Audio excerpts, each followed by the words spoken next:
तो आज का हमारा टॉपिक है Coulomb's law in vector addition. Vector form है ये। देखो इससे पहले हमने कूलम्ब्स लॉ पहले ही पढ़ लिया, ठीक है। अब Coulomb's law in vector form क्या होता है? देखो कूलम्ब्स लॉ हमारे लिए बेसिकली बना किस लिए था और होता क्या, पहले मैं थोड़ा सा बता देता हूँ कि कूलम्ब्स लॉ क्या था। कूलम्ब्स लॉ का हमारे पास फॉर्मूला था कि फोर्स इक्वल टू एक कॉन्स्टेंट लगाते हैं जिसको हम के मानते हैं, ठीक है। Q1 into Q2 by R square था। ये होता है कूलम्ब्स लॉ। कूलम्ब्स लॉ का मतलब क्या है कि अगर मान लो दो फोर्सेज हैं, ठीक है, जैसे दो चार्जेस हैं, मान लो ये दो चार्ज हैं, ठीक है, ये दोनों एक दूसरे से, ये सेम टाइप के चार्ज थे, लाइक चार्जेस थे, ये दोनों एक दूसरे के पास आके रिपेल हो गए, क्योंकि लाइक चार्जेस तो रिपेल होते हैं, दूर चले जाते हैं, तो ये ना रिपेल हो गए। ये कुछ इस फोर्स से रिपेल हुआ F12 से, और ये F21 मान लेते हैं, ठीक है।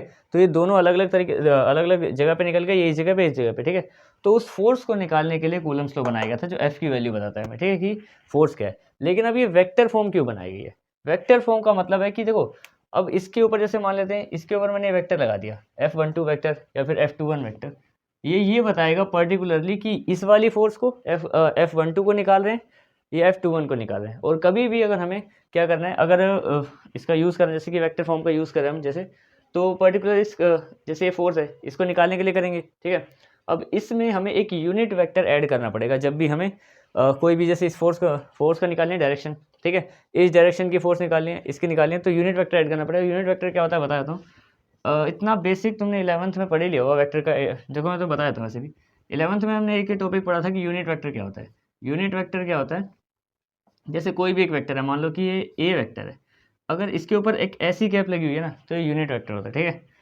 और ये किसके इक्वल होता है? ये होता है a vector by modulus of a vector, ठीक है। ये होता है इसके इक्वल, ये वेक्टर का साइन है, ठीक है।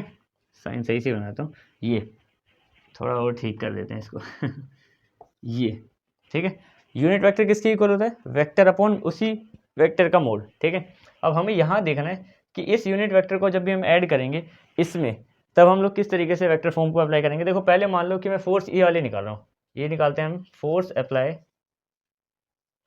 अप्लाइड बाय F12 वेक्टर, यानी कि इस डायरेक्शन की फोर्स निकालते हैं हम लोग, 1 से 2 की तरफ जो जा रही है। जैसे मान लो ये 1 था ना हमारा, F1 या F2, तो जो 1 से 2 की तरफ जा रही है, ठीक है, वो वाली फोर्स निकालते हैं यहाँ पे। अब हमें पता है कि फोर्स निकालने के लिए हमारे पास कूलम्ब्स लॉ तो है ही, K Q1 Q2 by R square, ये होता है। अब यहाँ पे हमारे पास जो R है उसकी वैल्यू क्या है, इस टाइम हम वेक्टर फॉर्म में लिखेंगे इसको, ठीक है। अब अगर मैं इसको वेक्टर फॉर्म में लिखूंगा तो यहाँ पे मेरे पास आएगा R कौन सा, 1 2 वाला, 1 से लेके 2, ये वाला, क्लियर। और इसका हमें क्या लेना है? इसका लेना है हमें मोड, और R का स्क्वायर होता है, ये भी ध्यान रखना है हमें, ठीक है, कि R का क्या होता है? स्क्वायर होता है। एक सेकंड, मोड ले सकते हैं तो वेक्टर, हाँ ठीक है। अब देखो इसमें मैंने क्या बोला था, इसमें हमें क्या है, एक ऐड करना है, यूनिट वेक्टर ऐड करना है, सिंपल उसी यूनिट वेक्टर को ऐड करते हैं। और कौन सा यूनिट वेक्टर है? यही वाला। तो ये 1 2 की तरफ से ही लेंगे, R12 यूनिट वेक्टर, बस इतना ध्यान रखना था हमें। ये हमने क्या लिखा नॉर्मल, पहले मैंने लिखा कूलम्ब्स लॉ, फिर कूलम्ब्स लॉ के साइड में एक यूनिट वेक्टर ऐड कर रहा हूँ मैं यहाँ पे, ठीक है। अब इसको जब हम सोल्व करेंगे तब क्या बनेगा, ये हो जाएगा Q1 Q2 by R square, are हमारे पास R12 का होल स्क्वायर है, ठीक है, आर वेक्टर का। और साथ में इसको अगर मैं इसको ओपन कर दूँ तो ये R12 है ना, ये बन जाएगा ऊपर R12 वेक्टर, और नीचे बन जाएगा R12 वेक्टर का ही मोड, ठीक है। बस ये हो गया यहाँ पे। अब अगर मैं इसको सोल्व करूँ, देखो ध्यान समझो, इसी को सोल्व करेंगे तो क्या होगा, आगे हमारे पास आ जाएगा F equal to K Q1 Q2 by, यहाँ पे देखो ये 1 2 है आर वेक्टर का, और यहाँ पे ये फिर से वही R12 है, ठीक है। जब इन दोनों को मल्टीप्लाई करेंगे तो स्क्वायर से बन जाएगा इसका क्यूब, तो नीचे आ जाएगा हमारे पास R12 वेक्टर का होल क्यूब, और साइड में मल्टीप्लाई में रह जाएगा हमारे पास ये R12 वेक्टर, ठीक है। ये थी इसकी वेक्टर फॉर्म। अगर मान लो मैं इसी को इसी तरीके से करूँ, इस वाले पे अप्लाई करते हैं, जैसे कि मान लो force applied by F21 vector से निकालना है, बस वेक्टर ही ऐड हुआ है यहाँ पे, आर स्क्वायर की जगह वेक्टर वाले लग गए, यहाँ पे वेक्टर का निशान लग गया, और स्क्वायर में हम लोग मोड लगाते हैं इसलिए, ठीक है। दूसरा यहाँ पे भी वेक्टर आ गए, वेक्टर्स आ गए, बस ज़्यादा कोई चेंज नहीं है। अब मान लो मुझे F21 से निकालना है, जैसे कि हमने क्या किया था, F12 से निकाला था इसी का वेक्टर।